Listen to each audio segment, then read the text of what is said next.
Halo, kita ketemu lagi di video kuliah literasi digital.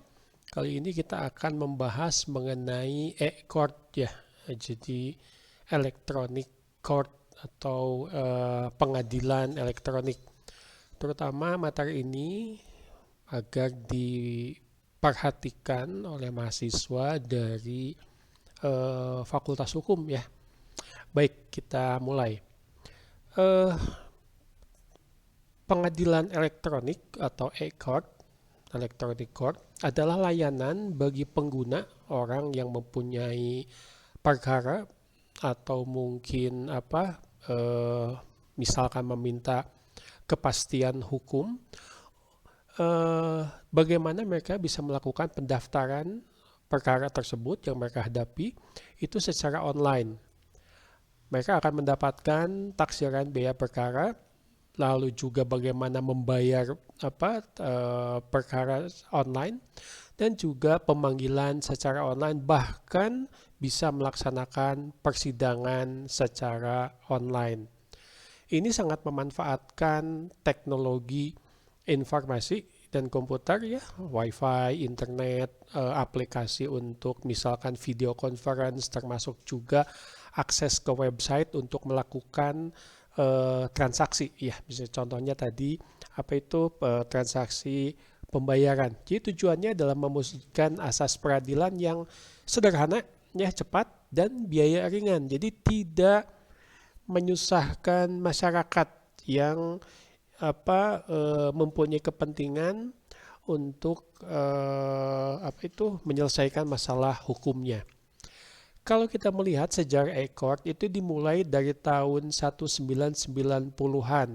Masih sangat sederhana, di mana waktu itu pengadilan di Amerika Serikat mulai menggunakan email. Jadi surat menyurat ya, birokrasi untuk dokumentasi dan seterusnya, formulir dan seterusnya, ini sudah mulai mengurangi penggunaan kertas, menggunakan email, sehingga orang bisa mengirim dokumen, melakukan pendaftaran itu dari mana saja, tidak harus datang ke pengadilan. Tahun 2000-an, Singapura dan Australia mulai membangun sistem manajemen perkara yang terintegrasi, yang kita kenal sekarang sebagai e-court. Dan tahun 2010-an mulai muncul konsep virtual court di Inggris dan Wales. Mungkin di kita juga sudah mulai bagaimana misalkan ada saksi yang dihadirkan di pengadilan tidak harus langsung datang ke pengadilan, tapi menggunakan video conference ya. Saksi itu bisa ada di mana saja ya, tapi bisa menghadiri pengadilan untuk misalkan perkara tertentu. Nah, bagaimana e-court di Indonesia? Implementasi e-court di Indonesia mulai secara formal ini kurang lebih tahun 2018, di mana Mahkamah Agung Republik Indonesia itu mulai merumuskan cetak biru ya, blueprint pembaruan peradilan, terutama untuk meningkatkan kepercayaan publik. Ya, salah satu yang mungkin ingin diperbaiki adalah image bahwa kalau berperkara di pengadilan itu ribet, birokrasinya repot, harus datang ke pengadilan, bahkan mungkin harus menggunakan jasa orang lain. Nah, inovasi ini memangkas birokrasi fisik di pengadilan yang sebelumnya memakan waktu berbulan-bulan, ya, karena menggunakan fisik dokumen, karena orang harus datang ke pengadilan untuk proses administrasi awal, sehingga menjadi lebih sederhana, tadi kita sudah bahas ya, dan lebih murah. Ini contoh, ini tampilan dari websitenya e-court Mahkamah Agung Republik Indonesia, di mana kalau kita lihat ada menu-menu mulai dari home mengenai e-courtnya, sampai dengan bagaimana menghubungi daftar, bisa mendaftar untuk login ya, akses masuk, ada tampilan-tampilan layanan fasilitasnya, ada e-filing, ada e-payment, e-summon, e-litigation, nanti kita akan bahas. Ini tampilan yang untuk pengguna yang sudah daftar, baik itu pengacara, ya advokat, ataupun non-advokat, yang istilahnya di sini adalah para pencari keadilan. Lalu juga ada pendaftaran perkara, e-filing, bisa memilih apakah ke pengadilan negeri, ke pengadilan agama, atau juga ke pengadilan tata usaha negara, tentu saja yang e-courtnya sudah aktif. Berkas-berkas bisa dilakukan, bisa dikirim secara digital. Termasuk juga di sini adalah taksiran berapa biaya yang harus dikeluarkan. Jadi bukan hanya urusan daftar, tapi juga di sini langsung terhubung dengan virtual account yang akan dibayar melalui saluran elektronik multi-channel untuk pembayarannya. Langsung, jelas, mudah, tidak harus misalkan menggunakan pihak ketiga. Dan selanjutnya adalah kemudahan untuk mendapatkan nomor perkara. Baik, kenapa e-court ini bisa dilaksanakan di Indonesia? Baik dari sisi hukum yang berkaitan dengan hukum pada umumnya, termasuk juga hukum digital. Ini didukung oleh ada beberapa undang-undang, ada peraturan Mahkamah Agung 2019 tentang administrasi perkara, ada nomor 7 tahun 2022 perubahan tentang peraturan Mahkamah Agung yang misalkan memperluas untuk e-litigasi, termasuk juga perlindungan digital yang tercakup dalam Undang-Undang Informasi dan Transaksi Elektronik tahun 2008, khususnya untuk legalitas pada informasi dan dokumen elektronik sebagai alat bukti yang sah, misalkan tanda tangan untuk dokumen sekarang sudah menggunakan barcode, nah itu harus ada payung hukumnya, ada undang-undang yang menyatakan bahwa itu meskipun dokumen tersebut digital, tapi itu adalah dokumen yang sah. Termasuk juga ada undang-undang kekuasaan kehakiman, tahun 2009. Di sini adalah terutama untuk efisiensi peradilan, mempermudah baik pengacara, baik pencari keadilan maupun pihak-pihak lain dapat mendaftar, dapat membayar, dapat kemudahan-kemudahan dari e-court. 4 pilar utama di e-court ini ada e-filing, file, yaitu pendaftaran perkara secara online. Orang tidak perlu datang lagi ke pengadilan, tinggal masuk akses ke website, lalu melakukan pendaftaran dengan misalkan bisa download dulu dari format berkas perkaranya, formulirnya, lalu bisa menggunakan e-filing untuk pendaftaran perkara. Perkara sudah didaftarkan, tinggal bayar. Pembayaran pajak biaya perkara melalui bank. Bank-bank yang dipilih, e-payment dengan mudah bisa berinteraksi. Mungkin juga tanpa harus pergi ke bank, menggunakan e-banking misalkan, karena sudah menggunakan virtual account. Lalu ada e-summon. Summon itu memanggil, yaitu pemanggilan pihak-pihak melalui saluran elektronik yang sudah mendaftarkan perkara, yang sudah bayar. Nanti akan dihubungi mengenai kapan misalkan persidangan akan dilaksanakan, mengenai mungkin ada dokumen-dokumen yang masih kurang, bisa menggunakan email atau menggunakan media sosial misalkan seperti WhatsApp. Dan yang keempat adalah e-litigation, litigasi. Jadi persidangan elektronik, ada pertukaran dokumen, ada duplik dan lain-lain. Ini akan sangat mempermudah masyarakat terutama untuk memanfaatkan pengadilan. Nah, Salah satu keuntungan yang sangat besar ini adalah penghematan biaya, bahkan di sini disebut sampai dengan 80%, ya. Bayangkan Anda tinggal di pinggir kota Jakarta, misalkan ini pengadilannya ada di Jakarta Pusat. Waduh, itu berapa biaya yang harus Anda untuk kalau punya kendaraan sendiri, untuk bensin, untuk ongkos, ya. Belum juga menghabiskan waktu. Nah, dengan sistem e-court, biaya panggilan yang biasanya mahal karena harus diantar fisik oleh jurusita kini digantikan oleh e-saman yang berbiaya hampir dengan 0 rupiah. Cukup dengan email, cukup dengan WhatsApp.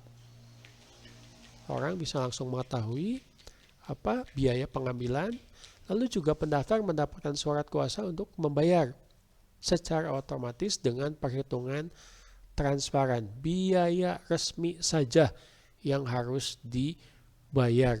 Tidak perlu biaya-biaya lain yang di luar itu yang biasanya mungkin kalau tidak menggunakan e-court itu akan muncul.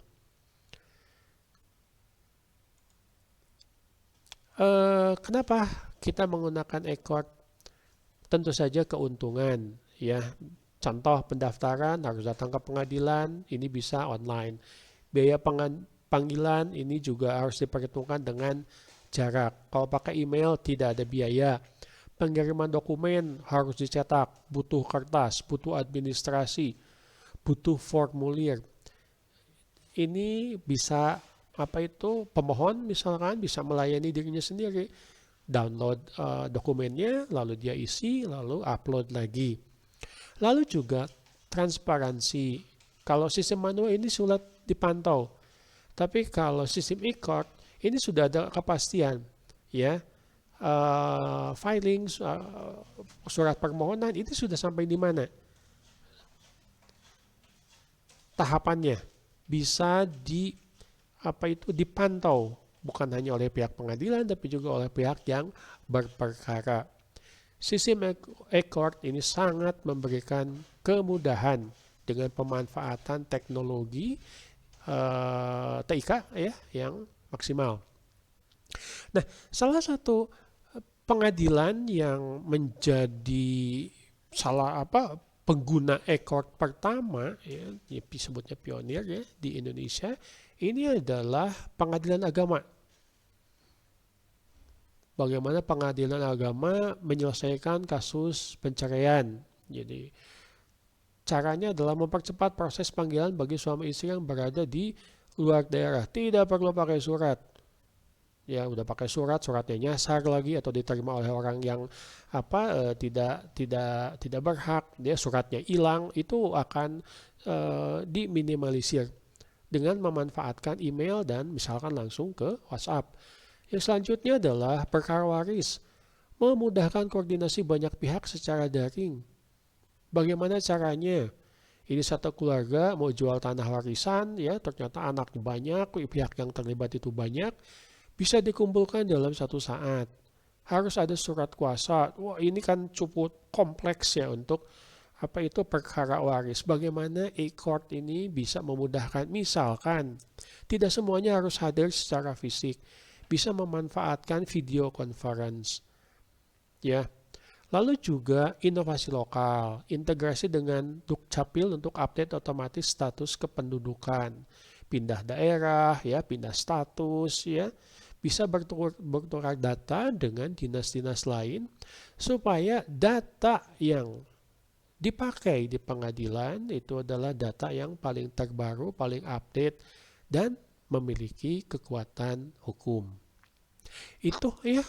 Jadi pengadilan agama ini salah satu yang pertama saya ini print screen contoh e-court-nya dari Pengadilan Agama Bandung, ya. Ini tempatnya di Jalan Terusan Jakarta, ya. Anda bisa melihat di sini bagaimana keempat pilar yang tadi kita bahas mulai dari e-filing dan seterusnya itu sudah dilaksanakan di Pengadilan Agama Bandung. Nah, ternyata tren dari perkara elektronik atau pemanfaatan e-court khususnya di lingkungan peradilan agama tiap tahun, apalagi setelah pandemi ya, COVID. Orang harus diam di rumah, memanfaatkan teknologi, email, ya, WhatsApp dan seterusnya. Ini semakin meningkat. Tiap tahun ini kalau bisa dilihat di statistiknya 2019 ke 2021 ini peningkatannya sangat signifikan, ya, hampir 50% orang memanfaatkan e-court supaya urusannya bisa jauh lebih mudah, lebih murah, ya, dan mudah dipantau. Pertanyaan selanjutnya adalah apa manfaat e-court? Apakah hanya tadi saja yang kita bahas atau ada manfaat-manfaat lain untuk terutama mahasiswa hukum? Yang pertama adalah adaptasi karir. Kenapa kita belajar literasi digital? Anda akan jadi misalkan pengacara yang harus paham mengenai IT.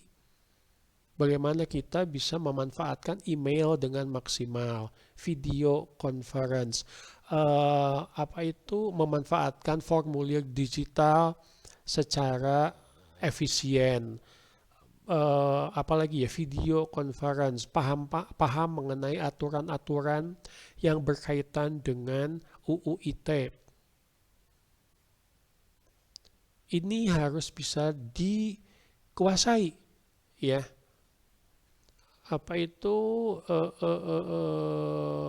Hal-hal yang berkaitan dengan informatika dan ilmu komputer oleh calon advokat misalkan.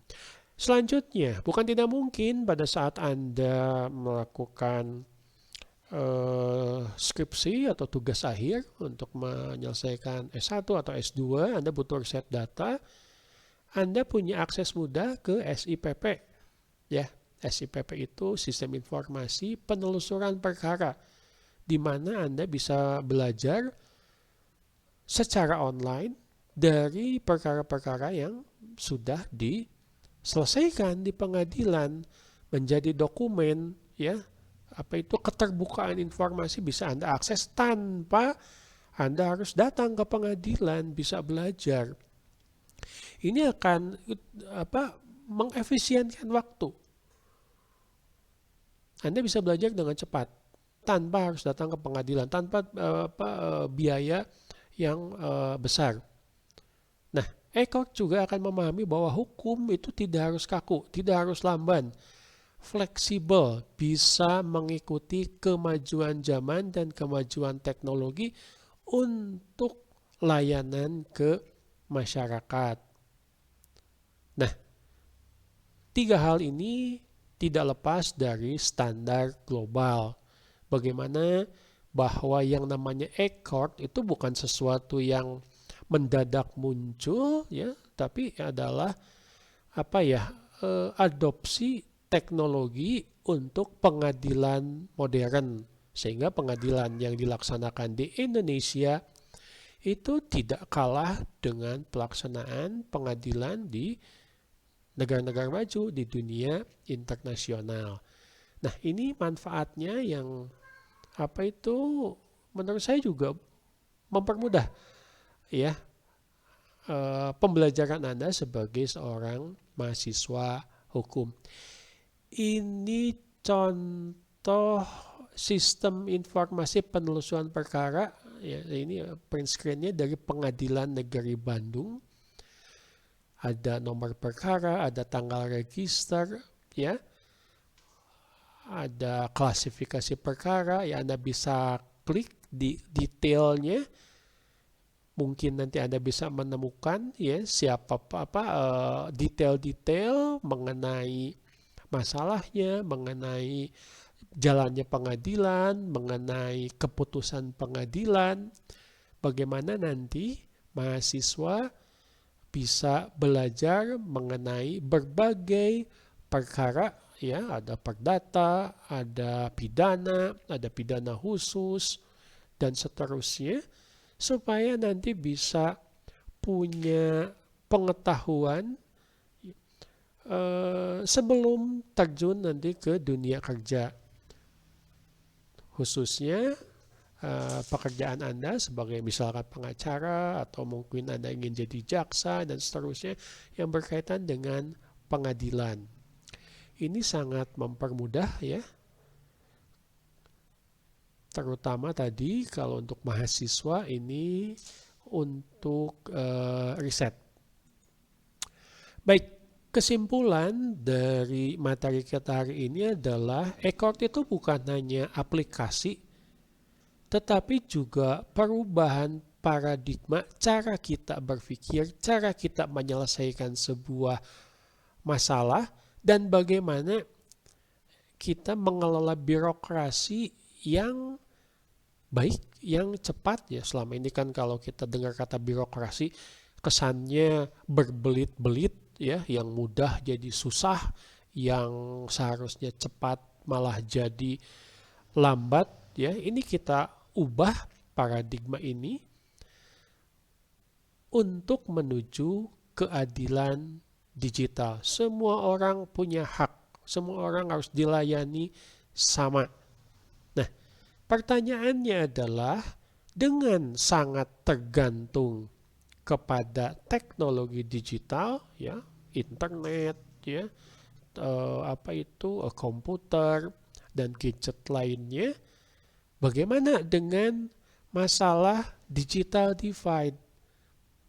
Masalah mengenai kesenjangan digital di masyarakat. Nah, ini juga menjadi tantangan ya, bukan hanya untuk Mahkamah Agung, bukan hanya untuk pengadilan-pengadilan, tapi juga di berbagai bidang yang harus diselesaikan baik oleh pemerintah dan juga oleh masyarakat.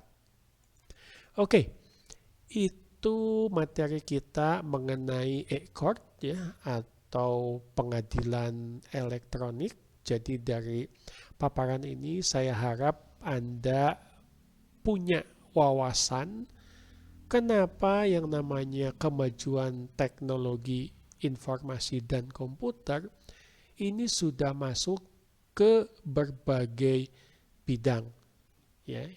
Dalam kasus ini adalah ke bidang hukum, khususnya pengadilan. Oke, cukup untuk video kita kali ini. Sampai jumpa.